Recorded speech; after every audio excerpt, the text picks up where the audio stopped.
राम जी दोस्तों, कैसे हैं आप लोग। उम्मीद है मस्त होंगे, भले चंगे होंगे। दोस्तों आज मैं आप लोगों को एक बहुत ही खूबसूरत विवाह गीत सुनाने जा रही हूँ। अगर आपको ये गीत अच्छी लगे तो please please please like share comment जरूर करिएगा दोस्तों। झीनी झीनी बसवा कटावे राजा दशरथ, अंगूरी में गढ़े खाप चार जी।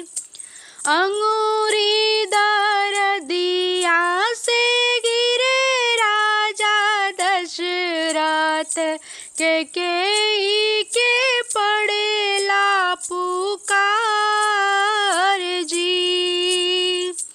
अंगूरी दरदिया से गिरे राजा दशरथ, के पड़ेला पुकार जी। आवेली के पलंग चढ़ी बैठेली, दाबेली अंगूरी के पोर जी। कवन मांगन तू मंगबू के जो तोहरे हृदय समाय जी। कवन मांगन तू मंगबू के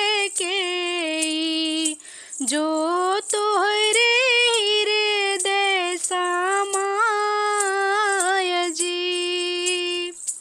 कवन मांगन हम मांगे राजा दशरथ, कवन मांगन तू दे बाजी। एकता तू देहू हमें राम बनवसिया, एकता भारत के राज जी। एकता तू देहू मोहे राम बनवास, दूसरे में भरत के राज जी।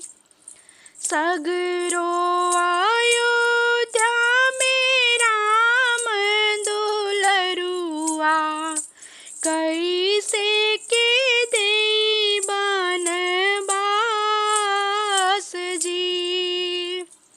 दूसर बचन मांगा देई मोरी रानी, राम के भेजब ना बनवास जी। दूसर